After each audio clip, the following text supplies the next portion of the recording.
On the 14th of October in the year 1814, exactly 3 weeks since she had turned 26 and officially crossed into the territory that society deemed hopeless,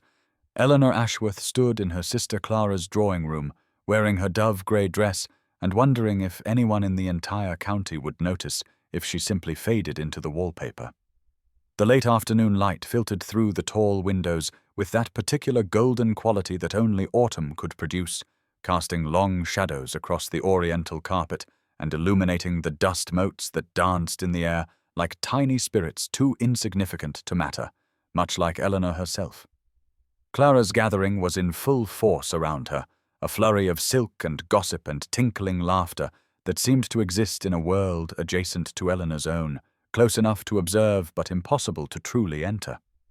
She had positioned herself near the window seat, half hidden by the heavy damask curtains, watching the leaves turn gold and crimson on the oak trees that lined the Pemberton property, while the conversation of the assembled ladies washed over her like water over river stones. Her father's cough had been particularly troublesome this morning, rattling through the quiet halls of their modest home with a persistence that worried her more than she allowed herself to admit, and she had almost used his health as an excuse to decline Clara's invitation. But duty had dragged her here as it always did, duty and the knowledge that her absence would only fuel the whispers rather than silence them. Clara, 8 months heavy with her second child, and radiant with the particular smugness of a woman who had done everything right according to society's exacting standards, caught Eleanor's eye from across the room and smiled that smile that was not quite warm, not quite cold, merely the acknowledgement that yes, her spinster sister was present, occupying space, as unremarkable as the furniture. It was then that Eleanor heard it, the whisper that cut through the pleasant hum of conversation like a blade through silk. Mrs. Pemberton murmuring to Lady Carstairs about poor Eleanor. 26 now and plain as ever. Such a disappointment when Clara turned out so well. And did you know the Viscount Sinclair has taken Thornbury Hall for the season? They say he is wealthy beyond imagination, but cold, so very cold, his heart frozen since that tragedy with his fiancée. And he shall be at tomorrow's assembly. Every eligible lady in the county will be there hoping to thaw him. Eleanor felt her cheeks flush, not with embarrassment, but with the weary recognition of her own invisibility. For even in discussing eligibility and assemblies and viscounts worth pursuing, no one thought to glance her way or consider her a contender in any game worth playing. She pressed her palm against the cool window glass and watched a single leaf detach from its branch and spiral downward, beautiful in its descent, and she thought that perhaps there was dignity in accepting what one was rather than yearning for what one could never become.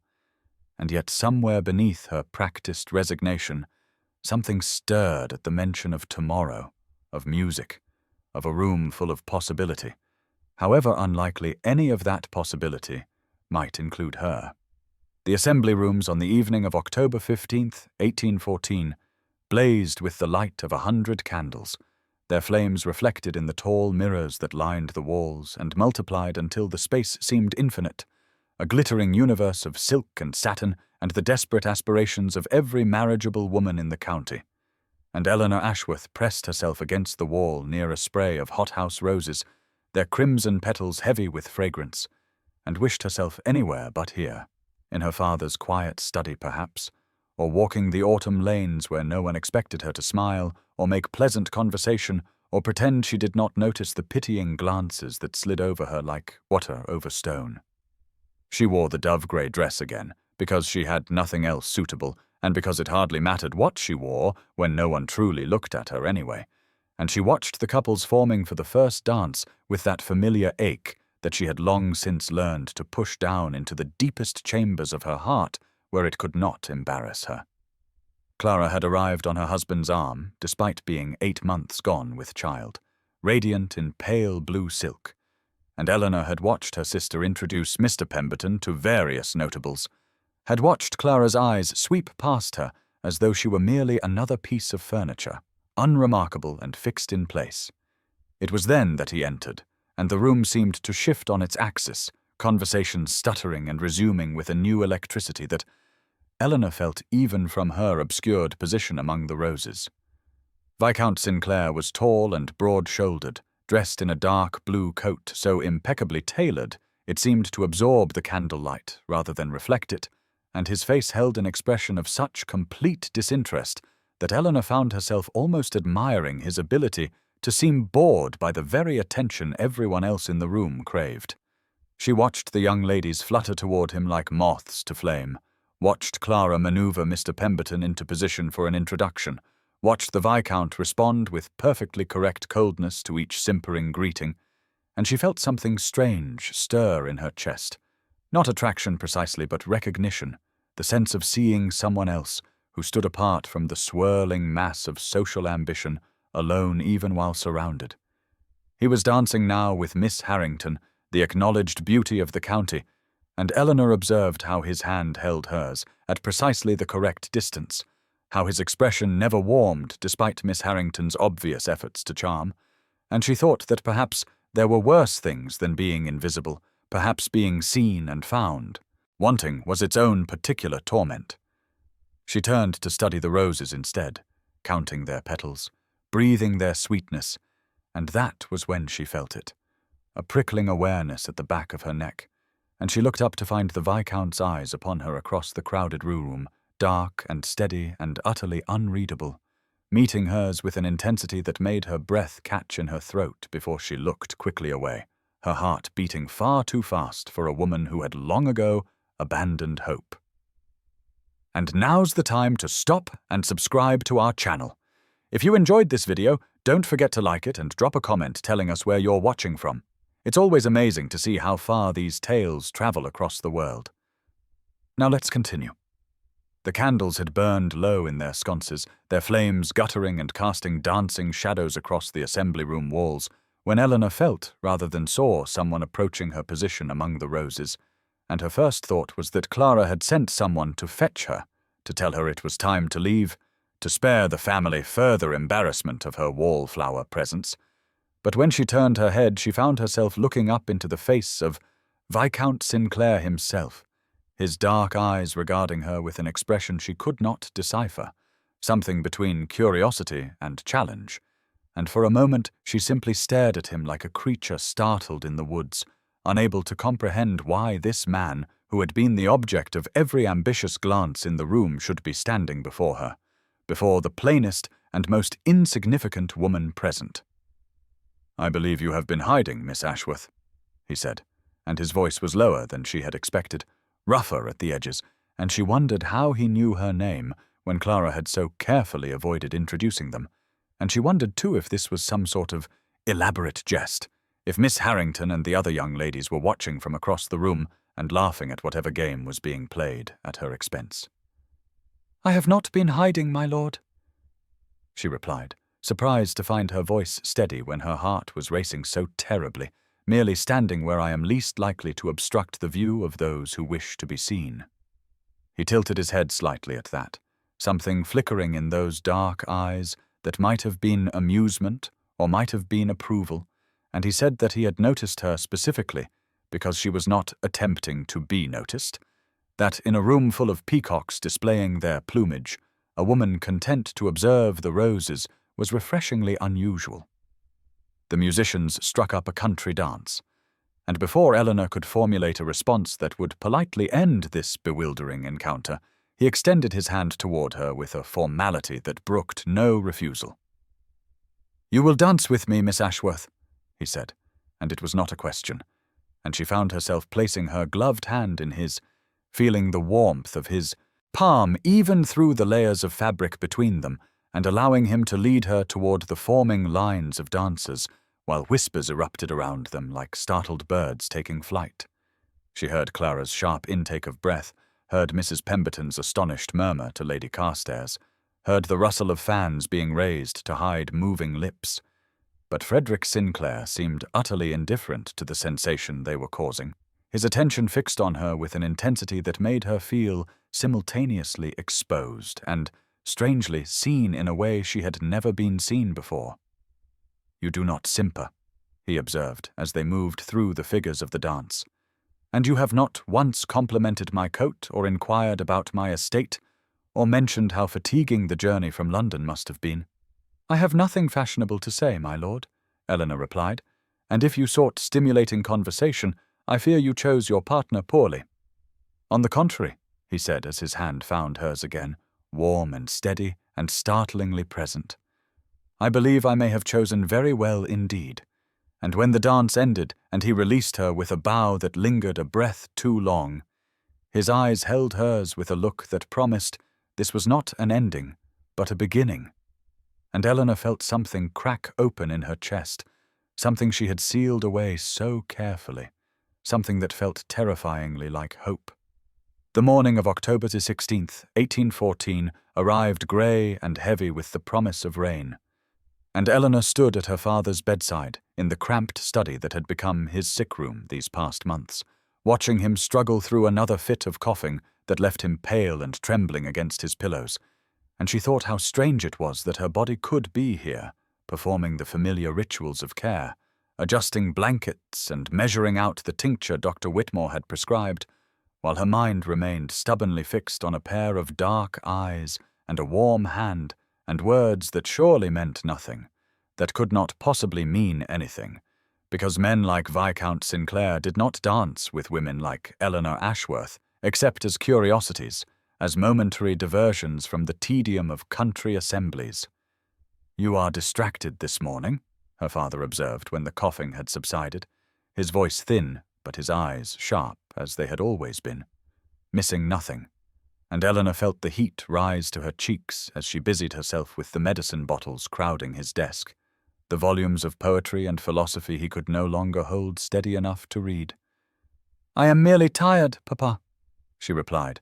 but he made a sound that might have been a laugh if his lungs had allowed it, and he reached for her hand with fingers that felt like paper over bone. "Your mother used to look just so when she was keeping something from me," he said, and Eleanor felt the familiar ache at the mention of her mother, dead these 20 years in the birthing bed, leaving behind a husband who never recovered, and 2 daughters who had learned very different lessons from her absence. She was settling into the chair beside him, prepared to read aloud from the volume of Cowper he favoured, when the sound of a carriage on the lane made them both turn toward the window, and Eleanor's heart seized in her chest as she recognized her sister's elegant barouche, Clara arriving unannounced and certainly uninvited, her curiosity too pressing to wait for propriety. The interrogation began before Clara had even removed her gloves, her pregnant belly preceding her into the study like an accusation, her eyes bright with a hunger for scandal that Eleanor had learned to dread. "The whole county is talking," Clara announced, settling herself into the only comfortable chair and leaving Eleanor to stand. "And I must say, I never thought you capable of such boldness, throwing yourself at the Viscount like some desperate fortune hunter, though I suppose at your age one cannot afford to be particular." Eleanor opened her mouth to protest, but Clara swept on, her voice dropping to the delicious whisper she reserved for the choicest gossip. "Did you know he was engaged once, years ago, to a girl named Amelia Harcourt? Beautiful and accomplished and everything you are not, and she died of a fever 3 weeks before the wedding, and they say he has never recovered, that he swore never to marry. So whatever you imagine happened last night, I assure you it was nothing but pity or perhaps amusement at the novelty of dancing with a plain spinster who could pose no threat to his resolve." The words landed like blows, but Eleanor kept her face still, her hands folded, until Clara delivered her final revelation with poorly concealed triumph. "And anyway you should know that he called at our house this morning, asking after you most particularly, asking where you might be found, and I told him nothing, of course, because I will not have my sister making a spectacle of herself. And with that, she swept out as abruptly as she had arrived, leaving Eleanor standing in the grey morning light, with her father's knowing eyes upon her, and something trembling in her chest that felt like the first green shoot of spring pushing through frozen ground. The rain had not ceased for 2 days when the knock came at the door of the Ashworth cottage on the afternoon of October 18th, 1814, and Eleanor, who had been reading aloud to her father from a volume of Wordsworth while the grey light seeped through windows that needed cleaning, and the fire struggled against the damp chill that had settled into every corner of their modest home, felt her heart stop completely at the sound, because visitors were rare and uninvited visitors rarer still, and when she opened the door to find Viscount Sinclair standing on her threshold, rain dripping from the brim of his hat, and his dark coat spotted with water, she could only stare at him as though he were an apparition conjured by her own treacherous imagination, some fever dream brought on by two. Many sleepless nights spent replaying the memory of his hand in hers, the warmth of his voice when he said she had chosen well. "Miss Ashworth," he said with a formality that seemed almost defensive, "I hope I am not intruding."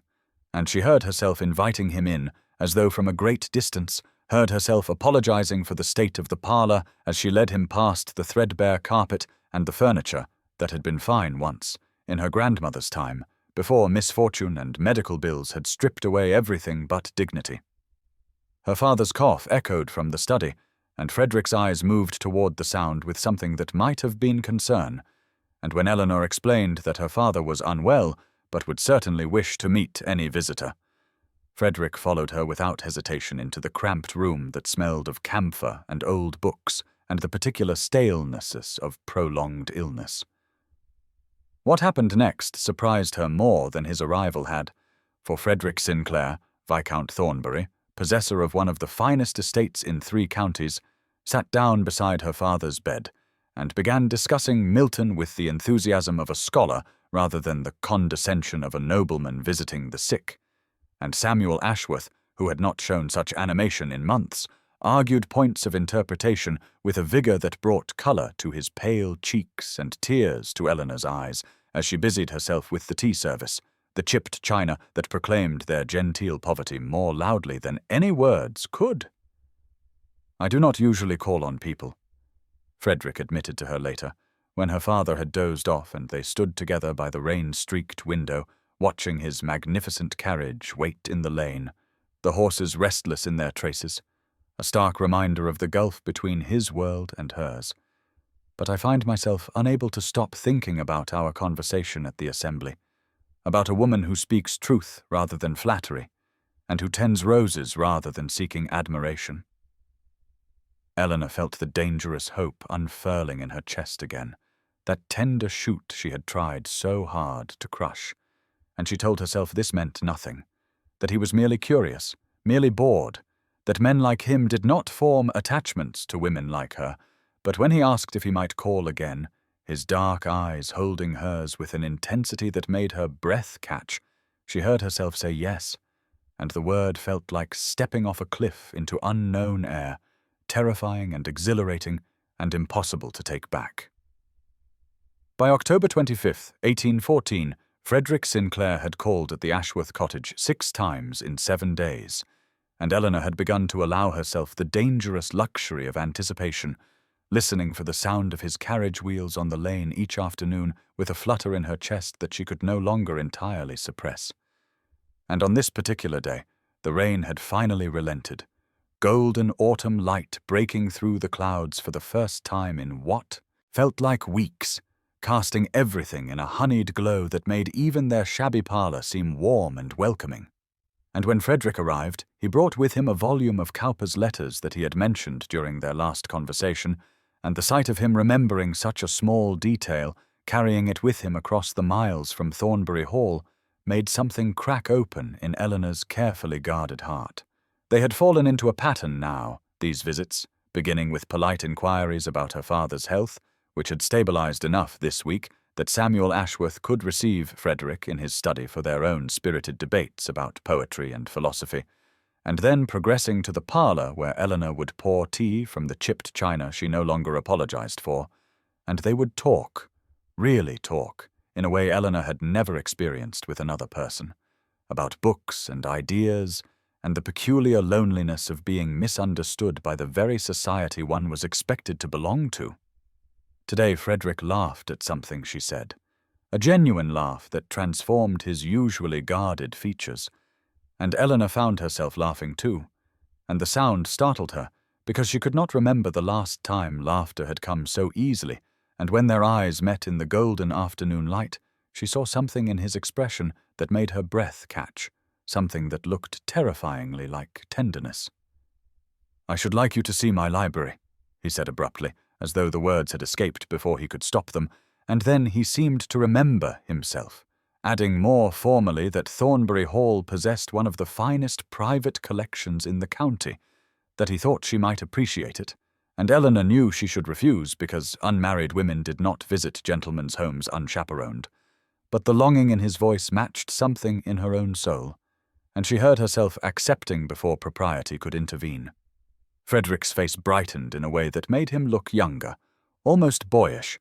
and he began describing the library with an enthusiasm he usually kept carefully concealed, floor-to-ceiling shelves and a fireplace large enough to stand in, and first editions that his grandfather had collected during his travels.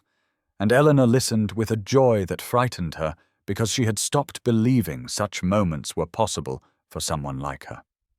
Later, after he had gone, and she sat with her father in the fading light, Samuel Ashworth studied his daughter's face with knowing eyes and said only that he had heard Lady Harriet Sinclair would be returning from London soon, and the name fell into the room like a stone into still water, rippling outward with implications Eleanor did not yet fully understand, but which cast a shadow over the golden afternoon, a reminder that happiness borrowed from worlds where she did not belong would eventually have to be returned. The morning of October 20th to 28th, 1814, dawned with a rare and precious clarity, the autumn sunshine breaking through the clouds that had shrouded the countryside for so long that Eleanor had nearly forgotten what light looked like when it was not filtered through grey. And as Frederick's carriage carried her along the winding drive toward Thornbury Hall, she pressed her face close to the window like a child, drinking in the sight of the great house rising from the landscape like something from a dream, all golden stone and tall windows that caught the sun and threw it back in dazzling fragments. And she understood in that moment why poets wrote of places as though they had souls, because Thornbury Hall seemed to breathe with a kind of melancholy grandeur that made her chest ache with emotions she could not name. Frederick helped her down from the carriage himself, his hand warm and steady beneath hers, and she saw something in his face that looked almost like nervousness, as though her opinion of his home mattered to him in a way that surprised them both. And when they entered through the great doors into a hall so vast that their footsteps echoed like whispers in a cathedral, Eleanor felt her breath catch at the cold beauty of it all, the marble floors and towering portraits and the particular silence of rooms that had known too little laughter. Mrs. Agnes Fairfax met them in the corridor leading to the library, a woman of perhaps 60 years with sharp eyes that softened when they fell upon Frederick, and softer still when she looked at Eleanor, and the housekeeper said only that she would bring tea presently. But Eleanor caught the meaningful glance she exchanged with Frederick, the slight nod that seemed to convey approval, and she understood that this visit was unprecedented, that Frederick had never brought anyone here before. The library itself stole every thought from Eleanor's mind, floor-to-ceiling shelves stretching toward a ceiling painted with clouds and angels, leather chairs positioned before a fireplace large enough to stand in, and books, thousands upon thousands of books whose spines gleamed with gold lettering in the morning light, and Eleanor moved through the space as though in a trance, her fingers trailing along volumes she had only read about, first editions and rare manuscripts and collections that would have made her father weep with joy. And when she turned to find Frederick watching her with an expression of such unguarded tenderness that it frightened her, she felt suddenly self-conscious about her obvious awe, about revealing how much this world meant to her when she had no right to belong to it. "There is a portrait I should like to show you," Frederick said quietly, and he led her to an alcove where a young woman gazed out from a gilded frame, fair and delicate as a porcelain figure. Everything Eleanor was not, and Frederick's voice grew rough as he said, her name was Amelia, that she had been his betrothed, that she died of fever 3 years ago, and he had thought he would never feel anything again until a woman in a grey dress chose not to flatter him at an assembly and made him remember what it felt like to want something. His hand moved toward hers where it rested on the chair back, close enough that she could feel the warmth of him, and for one suspended moment Eleanor thought he would touch her, But then something flickered in his eyes, and he pulled back,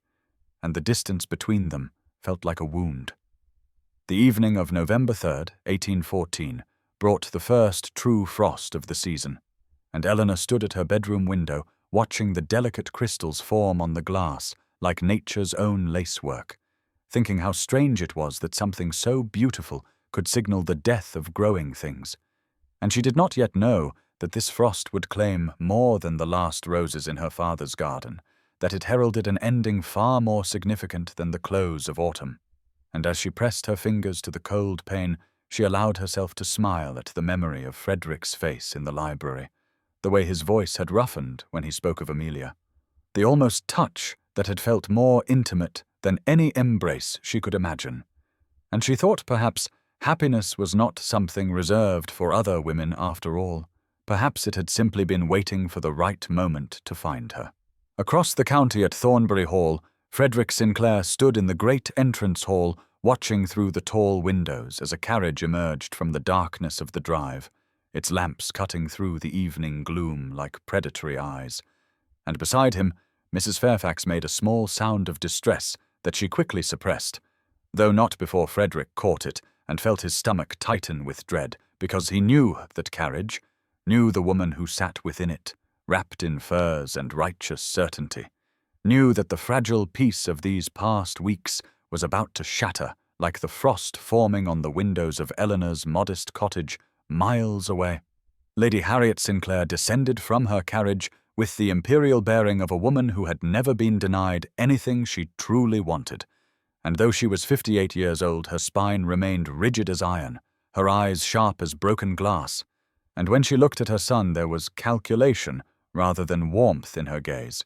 assessment rather than affection, and Frederick felt himself becoming the boy he had been at 10, at 15, at 20, diminished by her presence in ways he had thought he had outgrown. "I have heard the most distressing rumours," Lady Harriet said, before she had even removed her travelling cloak, her voice carrying through the marble hall with the precision of a blade, rumours about unsuitable attachments and forgotten obligations, and a young woman of no consequence whatsoever, and Frederick opened his mouth to respond, but found his voice trapped somewhere behind his heart, where Eleanor's laughter still echoed, and his mother smiled the way she always smiled when she sensed victory within reach. Later that night, after Lady Harriet had retired to her chambers and the great house had fallen into its usual oppressive silence, Frederick sat at his desk composing a note by candlelight, his hand unsteady as he wrote words that felt like both betrayal and protection, and when he sealed the letter and summoned a servant to deliver it to Miss Ashworth at first light, he felt something precious slipping through his fingers like water, like time, like the last warmth of autumn giving way to winter's inevitable approach. Eleanor received the note the following morning, her father's cough echoing through the cottage as she broke the seal with trembling fingers, and the words blurred before her eyes as she read them once, twice, 3 times. "Do not come to the hall until I send word," and the happiness she had allowed herself to feel turned to ash in her chest, even as she pressed the paper to her heart, even as she whispered his name into the cold morning air like a prayer she no longer believed would be answered. The afternoon of November 5th, 1814, arrived under skies the colour of bruised pewter, and Eleanor sat by her father's bedside, listening to the rattle of his breathing, while her thoughts circled endlessly around Frederick's silence, around the note that had told her nothing except to wait. And she had waited for 2 days now, with no further word, while her father's cough grew worse, and her hope grew thin as the worn fabric of her winter cloak. And when she heard the sound of a carriage in the lane, she rose with her heart pounding, only to watch through the window as Clara descended in her new fur-trimmed pelisse, her face arranged in an expression of satisfied concern that Eleanor recognized from their childhood as the prelude to cruelty, delivered under the guise of sisterly duty. Clara swept into the cottage without waiting to be admitted, her eyes cataloguing every shabby surface and threadbare cushion as though compiling evidence of Eleanor's failures. And when she settled herself in the best chair and accepted tea she did not want, she said she had come bearing a message from Lady Harriet Sinclair herself, delivered at a gathering Eleanor had not been invited to attend, and Eleanor felt the cold begin to spread through her chest even before Clara spoke the words that would confirm every dark suspicion she had tried to keep at bay. Lady Harriet had made her views abundantly clear to the assembled company, Clara reported with barely concealed relish, stating that her son's momentary interest in that plain Ashworth girl was nothing more than charitable condescension, that Eleanor was beneath consideration for any serious attachment, and that anyone who encouraged such delusions was doing the poor creature no kindness at all, and Clara paused to sip her unwanted tea before adding that Lady Harriet had already written to Lady Diana Montague's family to formalize arrangements for a far more suitable match. Eleanor sat perfectly still as her sister's words washed over her like ice water, and she thought of Frederick's voice rough with emotion in the library, of his hand nearly touching hers before he pulled away, of the note that had promised further word that had not come, and she understood with terrible clarity that she had committed the unforgivable sin of hoping for something beyond her station, beyond her plain face and unfashionable dresses and empty dowry. And Clara watched her with hungry eyes, waiting for tears that Eleanor refused to shed, because she had learned long ago that her sister fed on weakness the way others fed on bread. It was not until after Clara had departed, satisfied with the damage she had wrought, that Eleanor found the second note tucked beneath the door, written in a hand she recognized, and her fingers trembled as she read the words that Frederick must have sent by a trusted servant, even as Clara was delivering his mother's poison. And the message was brief, but it burned through the cold that had settled in her heart. 7 words that asked everything and promised nothing except that he had not abandoned her, after all. "Meet me at the old chapel," it said, "tomorrow at dawn." And Eleanor pressed the paper to her lips and tasted salt, and knew she would go despite the scandal and the danger, because some chances came only once, and she had spent 26 years being sensible,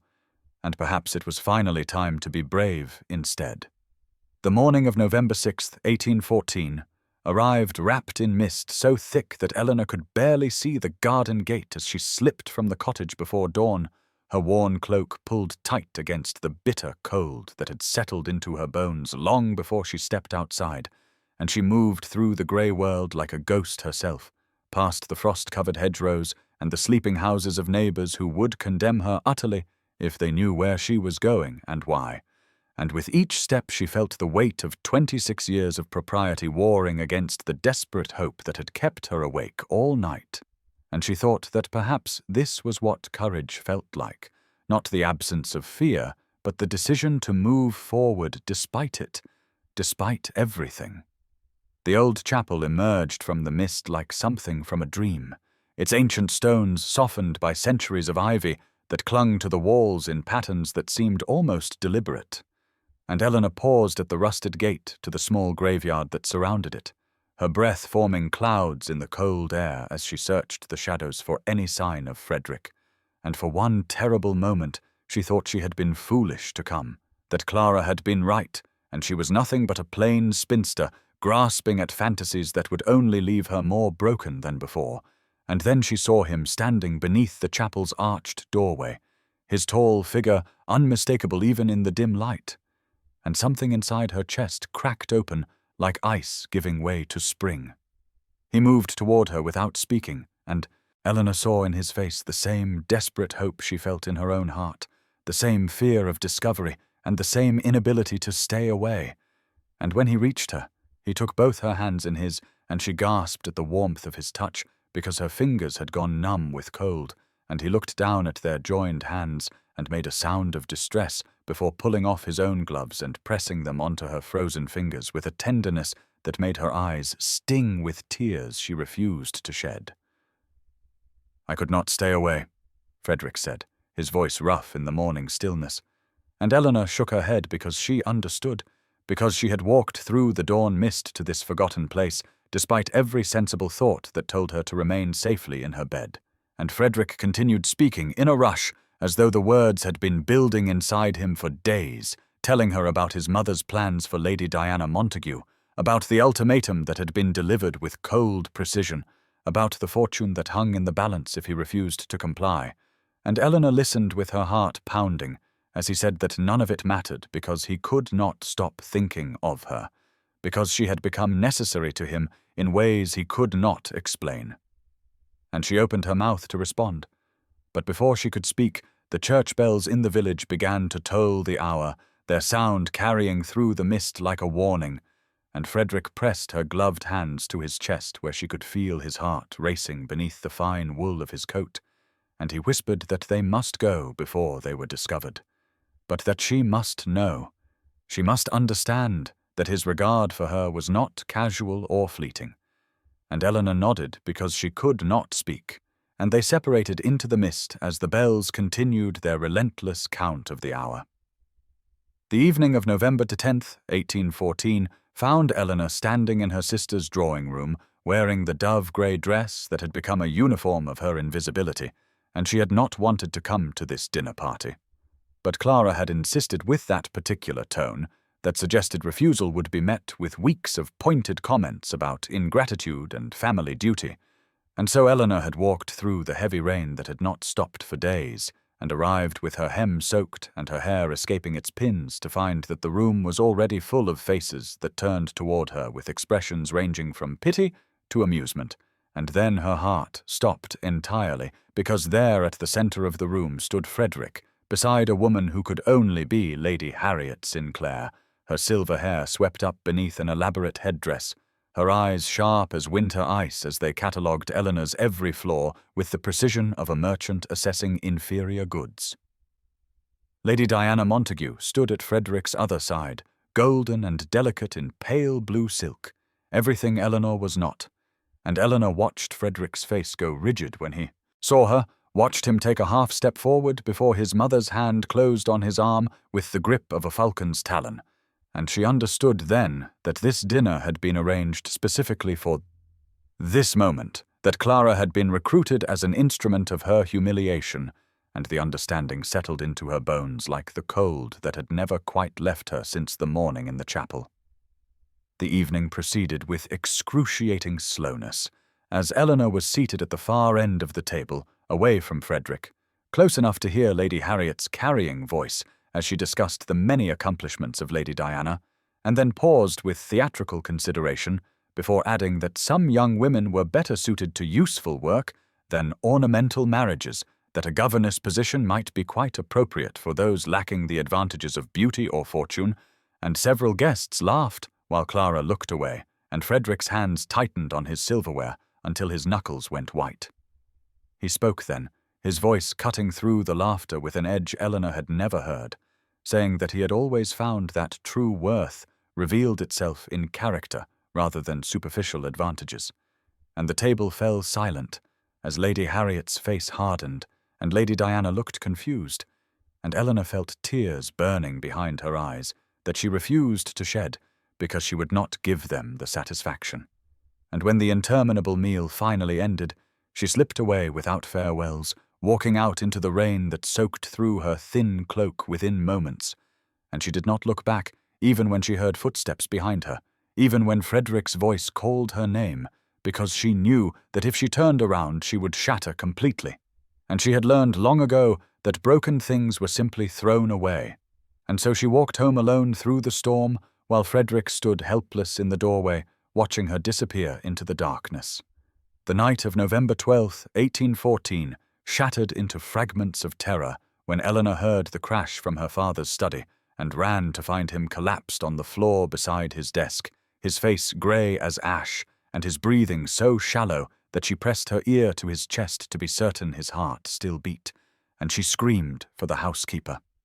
And together they lifted him onto the narrow bed that had been moved into the study weeks ago when the stairs became too difficult, and Eleanor sent the boy who helped with the horses racing through the storm to fetch Dr. Whitmore while she knelt beside her father and held his hand and whispered promises she had no power to keep, and the rain that had not stopped for days hammered against the windows like something desperate to get inside. Dr. Whitmore arrived within the hour, his coat soaked through, and his expression grave as he examined Mr. Ashworth with gentle hands that could not hide the worry in his eyes. And when he finally straightened and drew Eleanor aside, His voice was low and careful as he explained that the illness had progressed beyond what he had feared, that the lungs were filling with fluid, and the heart was struggling under the strain, and Eleanor heard the words, but they seemed to come from very far away, as though she were under water and drowning alongside her father. And Dr. Whitmore pressed a bottle of medicine into her hands, and told her to keep him warm, keep him comfortable, and send for him immediately if there was any change. And then he was gone, and Eleanor was alone with the sound of her father's labored breathing and the relentless rain. She did not think of Frederick that night, or the next day, did not think of anything except the rhythm of spooning broth between her father's cracked lips and changing the cool cloths on his forehead, and reading aloud from his favorite books when his eyes fluttered open because she could not bear the silence, and the hours blurred together into an endless vigil marked only by Dr. Whitmore's visits and the slow dimming and brightening of the grey light through the windows, and Eleanor felt herself becoming something stripped of everything except this single purpose, this desperate determination to hold her father in the world through sheer force of will. She had not slept in 48 hours when the knock came at the door on the evening of the second day, and she rose from her chair with joints that ached and a head that swam with exhaustion, expecting Dr. Whitmore or perhaps Clara finally come to help. And when she opened the door to find Frederick standing in the rain with water streaming from his dark hair and his fine coat ruined and his eyes wild with worry, she could only stare at him as though he were an apparition. And he said her name once, just her name, and Eleanor felt something inside her chest give way entirely because he had come, despite everything, despite his mother and society and propriety and the storm that still raged around them both. He had come to find her. The hours that followed existed outside of time, suspended in the amber glow of candlelight and the rhythm of her father's labored breathing.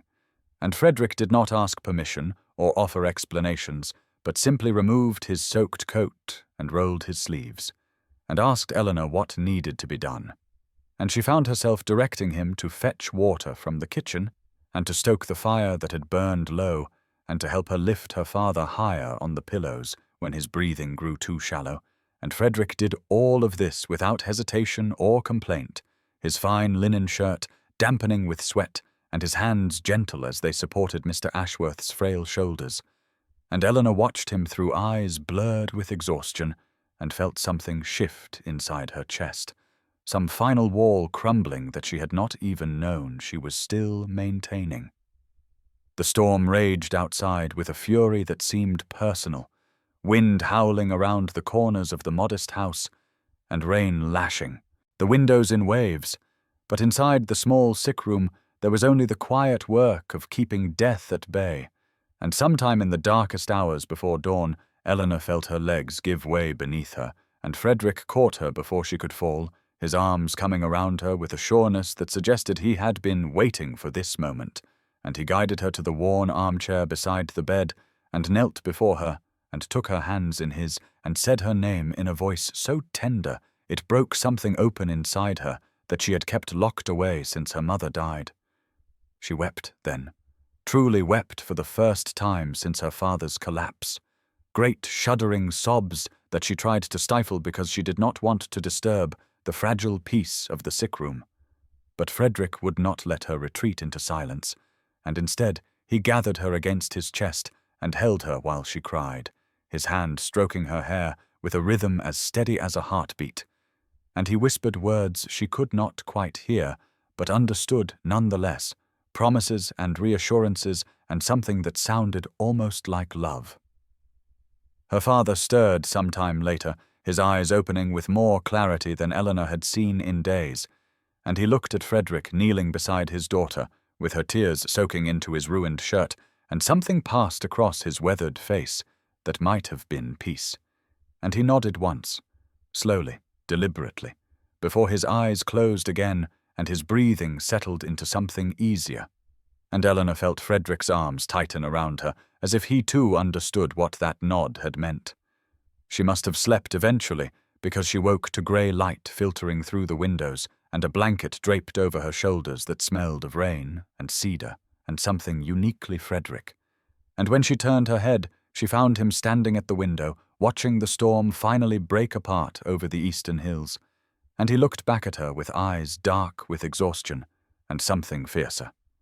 And he crossed to her, and bent and pressed his lips to her forehead, in a kiss so gentle it felt like a benediction. And then he was gone into the pale dawn. The days that followed Frederick's dawn departure blurred together in a haze of medicine and prayer and the slow, miraculous return of colour to her father's cheeks. And by November 18th, 1814, Mr. Samuel Ashworth was sitting up in bed with pillows propped behind him and enough strength to hold a book in his own hands, though Dr. Whitmore warned that the recovery was fragile. And the lungs still bore the scars of the illness that had nearly claimed him, and Eleanor moved through the house with a lightness she had not felt in weeks, opening curtains to let in the pale afternoon sunshine that seemed like a gift after so many days of storm and shadow. Frederick came every day now, openly and without pretense, his fine carriage announcing his presence to the entire village and setting tongues wagging in ways that Eleanor knew would reach Lady Harriet's ears if they had not already. But when she tried to warn him of the cost he might pay for such public devotion, he only smiled and pressed another book into her hands and asked if he might sit with her father for a while, and Mr. Ashworth would nod from his bed with that same quiet approval he had shown on the night of the storm, and the two men would speak of poetry and philosophy while Eleanor watched from the doorway with her heart so full she feared it might burst. Clara came on the afternoon of the 5th day, her face pinched with disapproval and her new baby left at home with the wet nurse, and she found Frederick reading aloud to their father while Eleanor prepared tea in the kitchen, and the silence that fell when Clara entered the room was heavy with unspoken accusations until she drew Eleanor aside and hissed that she was a fool, that Lady Harriet had issued an ultimatum and Frederick would lose everything if he continued this madness. And did Eleanor truly believe a viscount would sacrifice his fortune and his future for a plain spinster with nothing to offer but a dying father and a threadbare wardrobe? And Eleanor listened to her sister's cruelty with a calm that surprised them both, and said nothing at all.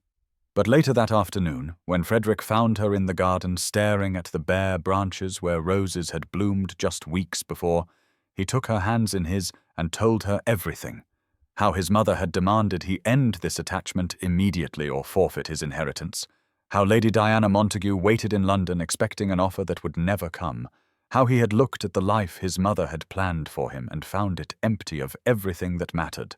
And when Eleanor protested that she could not let him sacrifice so much for her, he cupped her face in his hands and looked at her with eyes that held no doubt, and said that she was not the sacrifice but the salvation, that the money meant nothing without someone to share it with who saw him as he truly was, rather than as a title to be acquired. And then he kissed her, softly at first, and then with a tenderness that made her knees weak and her heart sing, and Eleanor kissed him back, with all the hope she had been afraid to feel. The evening of November 22nd, 1814, arrived wrapped in the particular stillness that comes before the first true snow of winter, and Eleanor sat beside the fire in her father's parlour, with a book open in her lap that she had not read a single word of because her eyes kept drifting to the window where the sky had turned the colour of pewter and the bare branches of the oak tree scratched against the glass like fingers seeking entrance. And when Frederick's knock came at the door, her heart leapt into her throat with a violence that made her press her hand to her chest as if she could quiet its frantic beating through sheer force of will. He entered the parlour with snowflakes melting in his dark hair and his cheeks flushed from the cold and something in his expression that Eleanor had never seen before, a quality of settled certainty that made him seem both younger and older than his 32 years, and when he took her hands in his and drew her to stand before the fire, she trembled not from cold, but from the weight of what she sensed was coming. Her father slept in the next room, his breathing audible through the thin walls, a reminder of how fragile life could be, and how precious every moment of connection became, when you understood that nothing lasted forever. And Frederick seemed to hear that breathing too, because he glanced toward the closed door with something like gratitude, before turning back to Eleanor with eyes that held depths she was only beginning to understand. He spoke her name first, just Eleanor, without the miss that propriety demanded, and the intimacy of it made her breath catch even as he reached into his waistcoat pocket and withdrew a ring that caught the firelight and scattered it across the modest walls like captured stars, and he told her it had belonged to his grandmother, the only woman in his family who had ever married for love rather than advantage, and that he had carried it with him for 3 days, waiting for the courage to offer it properly. Eleanor tried to speak then, tried to voice all the objections that crowded her mind about her plainness and her poverty and her unsuitability for the role of Viscountess, but Frederick pressed his finger gently to her lips and said he knew what she was thinking because she had told him 100 times in 100 small ways that she believed herself unworthy of happiness, and he was asking her now to trust him when he said that she was wrong, that she was the only woman he had ever met who made him want to be better than he was, the only one who saw past his title to the lonely man beneath, the only one who made the great empty halls of Thornbury feel like they might someday become a home. The ring slid onto her finger as if it had been made for her, and when Frederick kissed her this time, it was not gentle or questioning, but fierce with promise,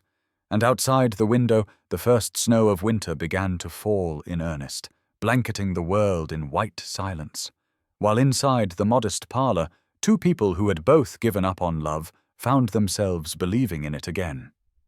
The morning of November 25th, 1814, dawned cold and bright with the kind of crystalline winter sunlight that turned the snow-covered fields into fields of diamonds, and Eleanor woke to find her grandmother's ring still on her finger, where she had refused to remove it even for sleep,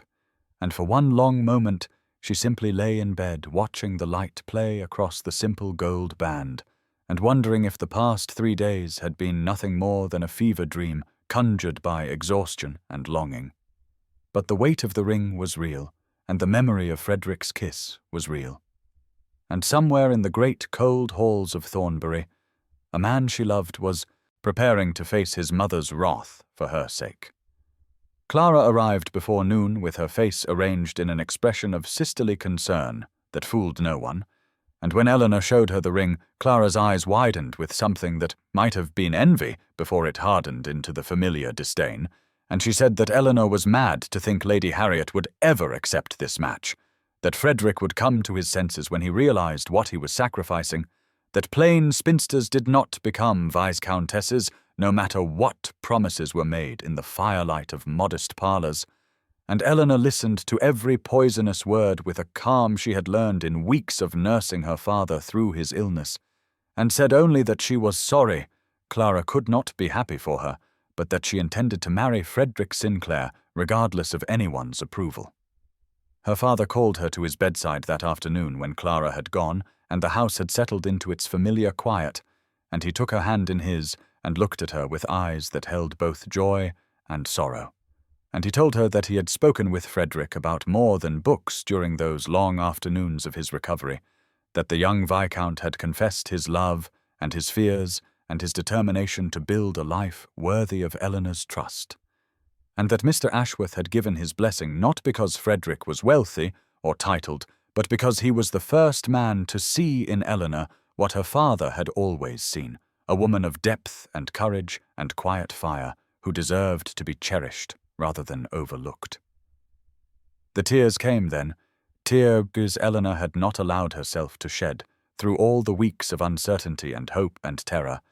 and her father held her as he had when she was a child, and told her that her mother would have been proud, that the greatest regret of his life was that Eleanor had spent so many years believing herself unworthy of love because society had taught her that plainness was a failing rather than simply a fact, and that if he could give her nothing else before he died, he wanted to give her permission to be happy without apology. Frederick came at dusk with snow in his hair and defiance in his eyes, and he told Eleanor that Lady Harriet had received news of the engagement and had declared she would never acknowledge the marriage, and Eleanor asked if he was certain this was what he wanted, and he answered by pulling her into his arms. The wedding took place on December 3rd, 1814, in the small stone chapel where they had once met at dawn, with mist curling around their ankles and fear curling around their hearts. And Eleanor wore not the elaborate gown that a viscountess might be expected to wear, but a simple dress of ivory wool that Mrs. Fairfax had helped her alter from a gown that had belonged to Frederick's grandmother, the same woman whose ring now sat upon Eleanor's finger as a promise that love could triumph over expectation if only one had the courage to reach for it. The pews were nearly empty because Lady Harriet had made it known throughout the county that anyone who attended would find themselves unwelcome at Thornbury Hall, and at any gathering she deemed worthy of her presence. But Eleanor found she did not mind the empty seats because the ones that mattered were filled with her father sitting wrapped in blankets with colour in his cheeks and tears on his weathered face, with Mrs. Fairfax dabbing at her eyes with a handkerchief she had embroidered with the Sinclair crest, with Dr. Whitmore, who had become something like a friend through the long nights of her father's illness, and even with Clara, who had come at the last moment with her infant daughter in her arms, and something that might have been shame softening the hard edges of her expression. Frederick stood at the altar with snowlight streaming through the chapel windows and turning his dark hair silver at the temples, and when Eleanor walked toward him on her father's trembling arm, she saw in his eyes not the cold distance that had marked their first meeting at the assembly, but a warmth so profound it seemed to transform the very air between them into something sacred and shimmering. The vicar spoke words that Eleanor would later struggle to remember, because her entire being was focused on the pressure of Frederick's hands holding hers, and the way his voice cracked almost imperceptibly when he spoke his vows, and the knowledge that she was about to become his wife, despite every force that had conspired to convince them both that such happiness was not meant for people like them. When he kissed her to seal their union, it was gentle and brief and appropriate for a church. But his eyes promised more, promised a lifetime of mornings waking beside each other, and evenings reading by the fire, and conversations that wandered through philosophy and literature, and the small intimate details of daily life that no one else would ever share. They emerged from the chapel into a world transformed by fresh snowfall, and Eleanor paused on the threshold to look back at the place where she had once stood shivering in her worn cloak, wondering if she was mad to hope. And Frederick squeezed her hand as if he understood exactly what she was thinking, as if he too was marveling at the distance they had travelled from uncertainty to this moment of impossible joy. The first weeks of marriage unfolded like pages from a book Eleanor had never dared to read, each day revealing new chapters of a life she had been taught to believe was not written for women like her. And Thornbury Hall transformed under her presence, from a cold monument to duty into something that almost resembled a home, with fires burning in rooms that had stood dark for years, and laughter echoing through corridors that had known only silence and footsteps that moved with purpose rather than obligation. Frederick watched her with an expression she was still learning to recognize as wonder, as if he could not quite believe she was real, as if he feared that turning away for even a moment might cause her to vanish like morning mist burned away by harsh sunlight. And Eleanor found herself reaching for his hand at odd moments throughout the day simply to reassure them both that this happiness was solid and lasting and true. Lady Harriet had made good on her threat to cut Frederick from the family fortune, but the title and the estate were entailed and could not be taken, and they discovered together that wealth measured in love rather than pounds. Sterling was more than sufficient to build a life worth living, though Eleanor sometimes caught Mrs. Fairfax counting coins with furrowed brow and knew that economies would need to be made in ways the household had never before considered. Her father visited when his health permitted, carried in Frederick's carriage, and settled by the library fire where he and his son-in-law would debate philosophy for hours, while Eleanor pretended to read and actually watched them with a heart so full it seemed impossible that she had ever believed herself destined for emptiness. And on these evenings she would sometimes look at the portrait of Amelia that still hung in the far corner of the room, and feel not jealousy, but gratitude that Frederick had known love before, and therefore understood how to give it, how to receive it, how to let it grow without fear. The snow continued through December and into January, blanketing the grounds of Thornbury in white silence that made their happiness feel even more protected from the world beyond. And it was on a morning in late January, when the snow had finally begun to melt, and the first tentative signs of spring were pushing through the frozen earth, that Eleanor woke with a wave of nausea so sudden and fierce that she barely reached the basin in time. And when the sickness passed, she sat very still on the edge of the bed, with her hand pressed against her stomach, and her mind racing through calculations she had been too afraid to make. Frederick found her there an hour later, still sitting in her nightgown, with tears streaming down her face and terror in her eyes. And before she could speak, he was kneeling before her, asking what was wrong, and when she told him she thought she might be with child. His face went through a series of transformations she could not quite read before settling into something that looked like joy, shadowed by an emotion she would later recognize as fear. Dr. Whitmore arrived at Thornbury Hall within hours of Frederick's urgent summons, his weathered medical bag clutched in hands that had steadied Eleanor through her father's illness, and now must guide her through this new uncertainty. And after an examination conducted with gentle professionalism, while Frederick paced the corridor outside like a caged animal, the physician confirmed what Eleanor had suspected, with words that should have brought joy, but instead seemed to fill the room with a strange and heavy silence. She was indeed with child, perhaps 6 weeks along by his estimation,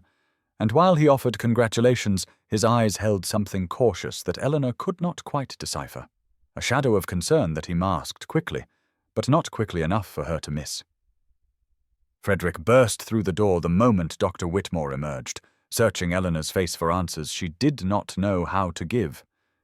And when she nodded, he crossed to her in 3 long strides and gathered her into his arms with a fierceness that stole her breath.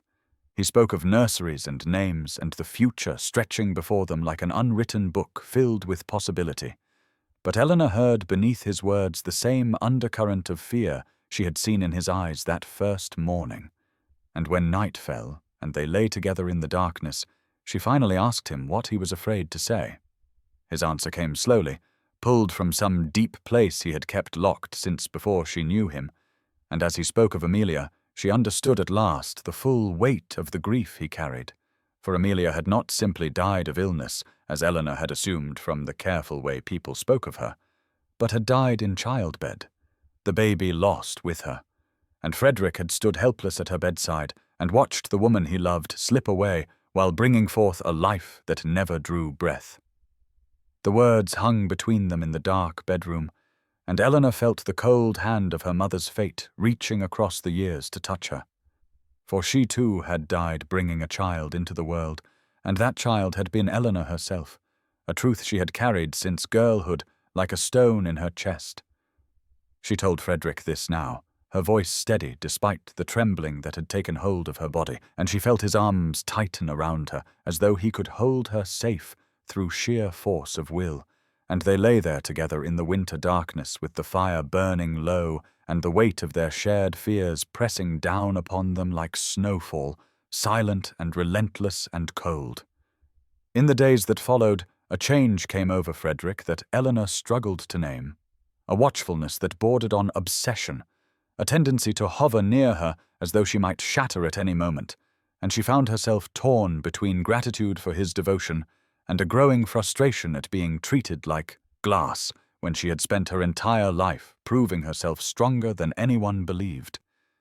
The tension between them grew like frost spreading across a window pane, invisible at first but slowly obscuring the clarity they had found together, and Eleanor watched as Frederick's love transformed into something that felt increasingly like a cage built from the finest intentions, his every gesture of care carrying within it the unspoken message that she was fragile and failing and in need of constant protection from herself. She was forbidden from climbing stairs without his arm to steady her, forbidden from walking in the garden when the ground was damp, forbidden from lifting anything heavier than a book. And while she understood that his fear came from a place of deep and genuine love, she could not help but feel that the woman he had married was disappearing beneath layers of caution and restriction until she hardly recognized herself in the anxious creature who moved through Thornbury Hall like a ghost afraid of disturbing the living. Dr. Whitmore visited weekly now, his examinations thorough and his pronouncements cautiously optimistic, though Eleanor noticed that he always spoke to Frederick first and longest, as though she were merely the vessel being discussed rather than a person with her own understanding of her body and its workings. And this small indignity rankled more than she wished to admit. Her father came less frequently as winter deepened, his own health too precarious for regular travel, and Eleanor missed his steady presence and the way he had always spoken to her as though her thoughts mattered, as though she possessed a mind worth consulting rather than merely a womb worth protecting. Clara visited once, her manner coolly satisfied as she surveyed Eleanor's expanding waistline and offered advice that landed like small, sharp stones, reminding Eleanor that she herself had delivered 2 healthy children without any of this fuss, and perhaps Eleanor was simply being dramatic about perfectly natural discomfort, and Eleanor sat in silence and smiled and counted the minutes until her sister's carriage departed. The dreams began in February, dark and formless things that left Eleanor gasping awake in the small hours with her hands pressed against her belly and her heart racing with terror she could not name. And Frederick would gather her close and whisper reassurances, but she could feel his body trembling against hers with a fear that matched her own. She dreamed of her mother, a woman she had never known except through her father's careful stories, and in these dreams her mother stood at the foot of the bed with empty arms and a face full of sorrow, reaching toward Eleanor as though trying to warn her of something that words could not convey. She dreamed of Amelia too, the fair and delicate woman from the portrait, and in these dreams Amelia smiled sadly and shook her head as though Eleanor had failed some test she had not known she was taking.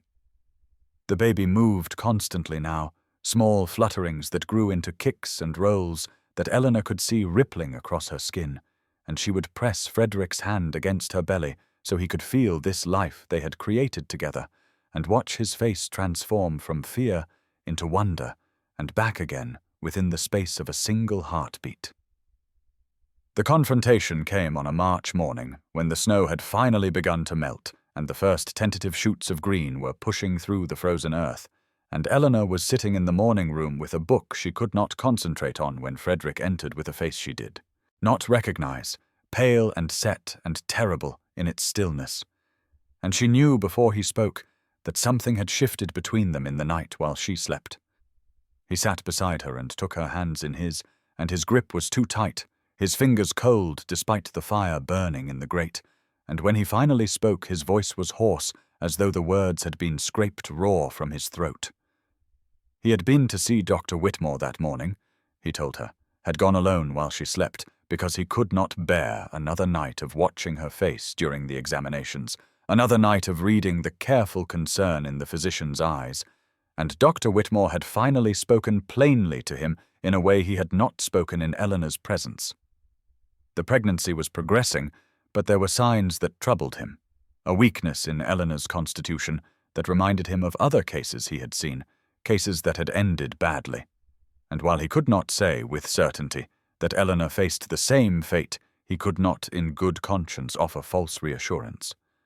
Frederick's voice broke as he relayed these words, and Eleanor watched his face crumble into something raw and desperate, and when he finally looked at her, his eyes held a plea that made her blood run cold. "There were ways," he said, his voice dropping to barely a whisper. "There were things that could be done early enough, dangerous and illegal and morally fraught but possible, ways to end the pregnancy before it ended her."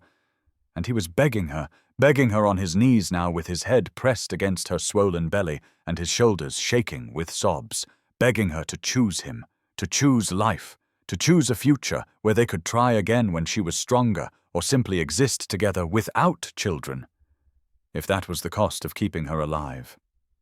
Eleanor sat frozen as his words washed over her, understanding slowly dawning like winter sunrise, cold and pale and merciless, and she felt something harden within her chest even as her heart shattered at the sight of his grief. He was asking her to choose, she realized, asking her to weigh her life against the life growing within her, asking her to make a calculation that no mother should ever be forced to make. And in that moment she understood with terrible clarity that she could not give him what he wanted, could not sacrifice this child they had created together even to save herself, could not live with the hollow victory of survival purchased at such a price.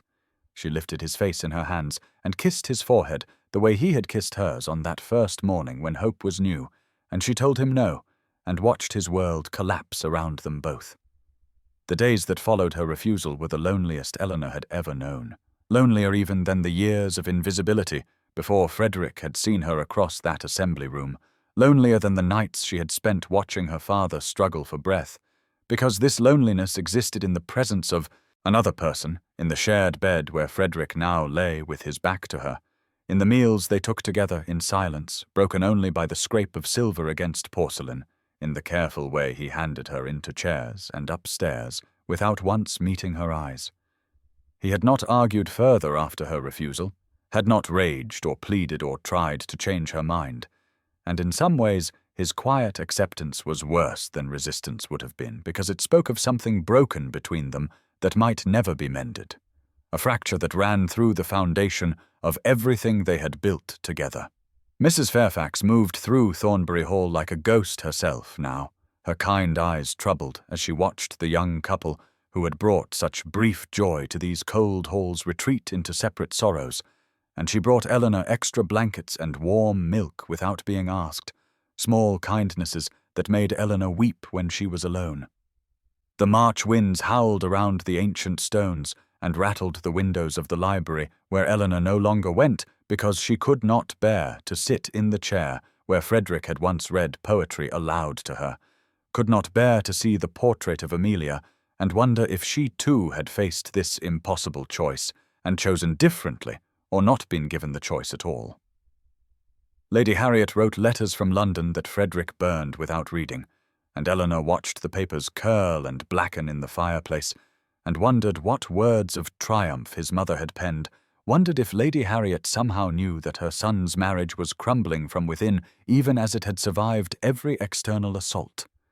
The baby grew larger, and Eleanor grew weaker, her appetite failing despite Mrs. Fairfax's increasingly desperate culinary efforts, her sleep fractured by dreams that left her more exhausted than rest should allow, and Dr. Whitmore's visits grew more frequent, and his examinations more thorough, and his conversations with Frederick longer and more hushed. She wrote to her father but did not tell him of the rift, could not bear to add worry to his fragile recovery, and her letters spoke of spring approaching and the child's movements and Frederick's devotion in terms that felt like lies even as she formed the words. Clara sent a brief note announcing her intention to visit in April, and Eleanor could not decide if she dreaded or welcomed the prospect of her sister's sharp eyes, seeing what she could not hide, the distance between husband and wife that no amount of careful performance could disguise.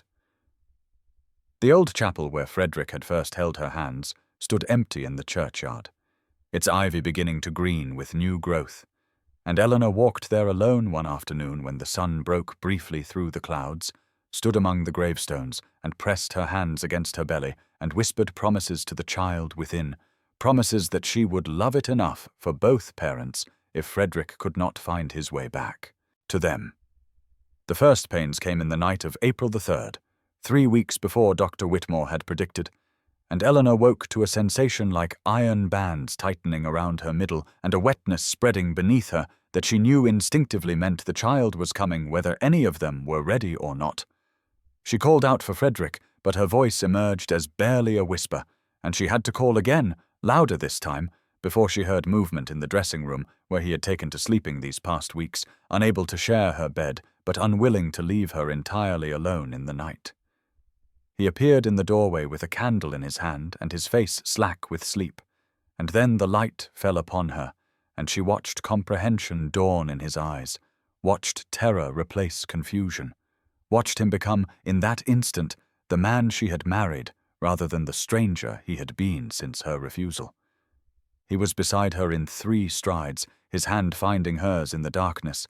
and he was shouting for Mrs. Fairfax and sending servants running for Dr. Whitmore, and his voice was steady even as his fingers trembled against her palm. The hours that followed blurred together in Eleanor's memory like watercolors bleeding into one another, pain and pressure, and the faces of people moving around her bed. Dr. Whitmore's calm instructions, and Mrs. Fairfax's cool cloths against her forehead, and Frederick's hand that she gripped until her knuckles went white, and still he did not pull away. She heard herself making sounds she did not recognize, animal sounds that seemed to come from somewhere outside her body, and she felt herself splitting apart from the inside, and wondered if this was how her mother had felt in the hours before Eleanor's birth took her life. The dawn came grey and cold through the windows, and still the child would not come, and Dr. Whitmore's face grew more serious with each examination, and Eleanor saw him draw Frederick aside and speak words she could not hear, but could read in the way her husband's shoulders bowed, as though bearing a weight too heavy for any man. Frederick returned to her side and knelt beside the bed and pressed his forehead against their joined hands, and she felt wetness that might have been tears or sweat falling onto her skin. She wanted to tell him she was sorry. Sorry for choosing the baby over him, sorry for the distance of these past weeks. Sorry that she might leave him alone in this cold hall with nothing but portraits of dead women to keep him company. But another wave of pain crashed over her and stole her breath and her words and everything except the primitive drive to push this child from her body. And then, as the clock struck 10 on that grey April morning, the room filled with a thin wail that was the most beautiful and terrible sound Eleanor had ever heard, and Dr. Whitmore lifted a small red creature into the candlelight, and Eleanor saw her daughter for the first and last time before the darkness rose, up to claim her. Eleanor woke to silence, and for a moment she did not know where she was or what had happened, or why her body felt as though it had been torn apart and reassembled by careless hands. And then memory crashed over her like a wave, and she tried to sit up and could not, tried to speak, and produced only a ragged whisper that brought Mrs. Fairfax rushing to her bedside, with tears streaming down her weathered cheeks. "The baby," Eleanor managed to say, and watched the housekeeper's face crumple in a way that told her everything before any words were spoken. Watched the older woman reach for her hand and hold it tight as though she could anchor Eleanor to this world through sheer force of will. "She lived for 4 hours," Mrs. Fairfax said, her voice breaking on each word. She was too small, and her lungs were not ready, and Dr. Whitmore did everything he could, but she simply was not strong enough to stay. Eleanor heard the words but could not make them mean anything, could not connect them to the child she had carried for 8 months, the child she had chosen over her husband's desperate plea, the child she had loved before she ever saw her face, and would love long after she had forgotten what that face looked like. "Where is Frederick?" she asked, and something flickered in Mrs. Fairfax's eyes that looked like fear or pity, or perhaps both. "He is in the nursery," the housekeeper replied. "He has not left since she passed. He is holding her and will not let anyone take her away." Eleanor tried again to rise, and this time Mrs. Fairfax helped her, wrapping her in blankets and supporting her weight as they made the terrible journey down the corridor to the room that had been prepared with such hopeful care, the room with the cradle that Frederick had commissioned from London, and the tiny gowns that Eleanor had embroidered through the long winter evenings, and the rocking chair where she had imagined sitting with her daughter in the quiet hours before dawn. He was there, as Mrs. Fairfax had said, sitting in that rocking chair with a bundle of white linen in his arms, and when he looked up at Eleanor, his face was so ravaged by grief that she barely recognized the man she had married. "She was perfect," he said, his voice hoarse from hours of weeping.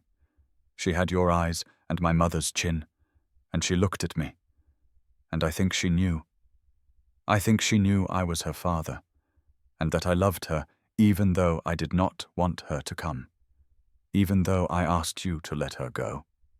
Eleanor crossed the room on legs that threatened to give way with every step,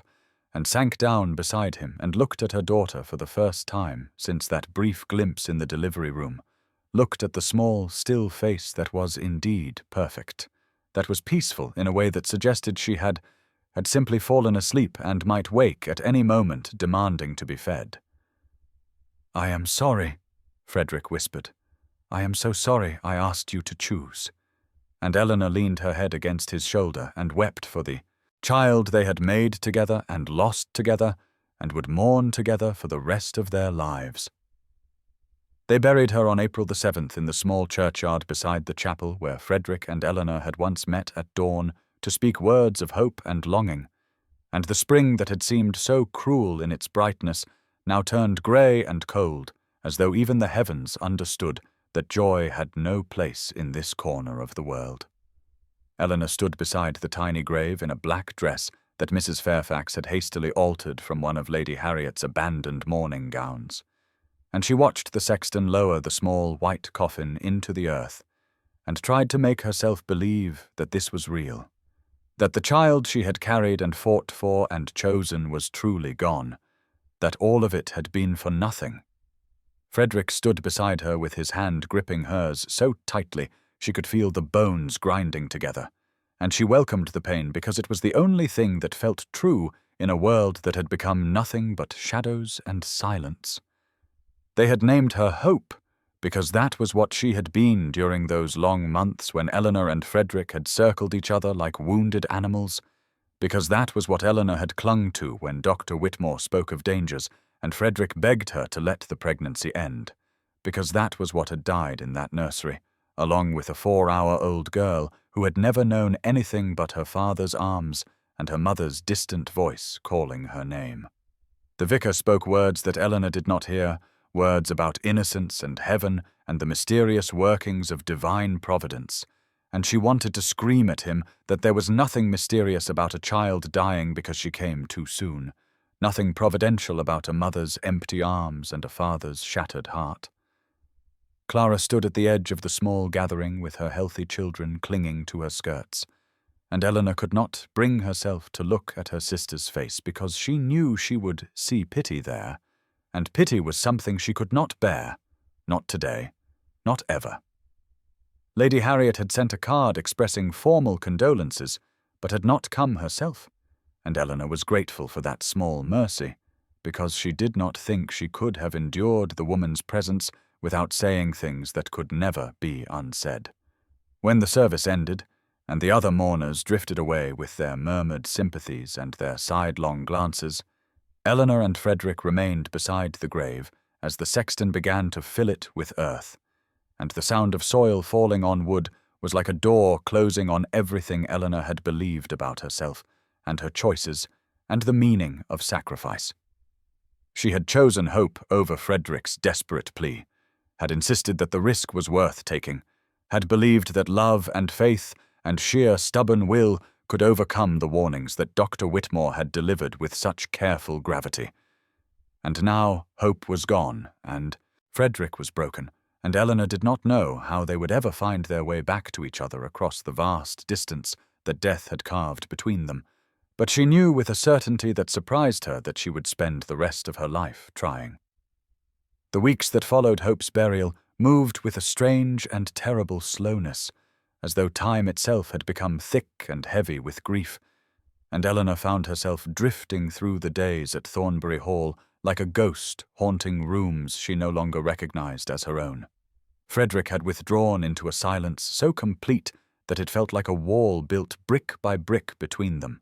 and though he slept in the same bed and sat at the same table and walked the same corridors, he seemed to exist in a separate world where Eleanor could not reach him, no matter how desperately she tried. She understood his pain because it was her own pain, understood his guilt because she carried guilt of her own that whispered in the darkest hours that she had killed their daughter through stubbornness and pride, that if she had only listened to Frederick and Dr. Whitmore and everyone else who had warned her of the dangers,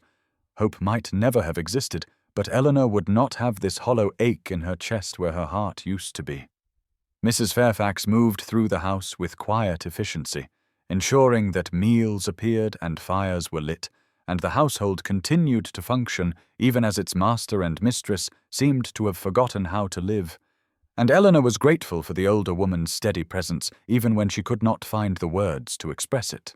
Clara came once with her healthy children in tow, and Eleanor had watched her sister's careful avoidance of any mention of the baby, had seen the relief in Clara's eyes that she had not been the one to suffer such a loss, had felt something cold and hard settle in her stomach that might have been anger or might have been simply the death of whatever sisterly affection had survived the years of condescension and dismissal. Her father wrote letters that Dr. Whitmore read aloud to him and helped him sign, letters full of love and sorrow and gentle encouragement that made Eleanor weep when she read them alone in the nursery that no one had yet found the courage to dismantle. She went there every day to sit in the rocking chair where Frederick had held their dying daughter, and she talked to Hope about the weather and the garden and the books she was not reading, talked to her about Frederick, and how much he had wanted her once she existed, even though he had been so afraid of losing Eleanor that he had begged her not to come into being at all. It was there that Frederick finally found her one evening in late April, the light failing outside the windows and the room growing cold because Eleanor had forgotten to ask for a fire, and he stood in the doorway for a long moment before crossing the threshold and kneeling beside her chair and laying his head in, her lap like a supplicant seeking absolution. "I do not know how to live with this," he said, his voice muffled against her black skirts. "I do not know how to look at you without seeing her face," and Eleanor stroked his hair with fingers that trembled and told him that she did not know either, but that perhaps they could learn together. Perhaps they could find their way back to each other through the darkness if they were willing to try. The first day of May arrived with a warmth that felt like mockery, and Eleanor woke to find Frederick's side of the bed empty and cold, the sheets smooth as though he had never been there at all, and she lay still for a long moment, listening to the birdsong outside the window, and wondering if this was what the rest of her life would be, this endless reaching for someone who was always just beyond her grasp. She found him in the garden, standing before the roses that Mrs. Fairfax had coaxed back to life after the harsh winter,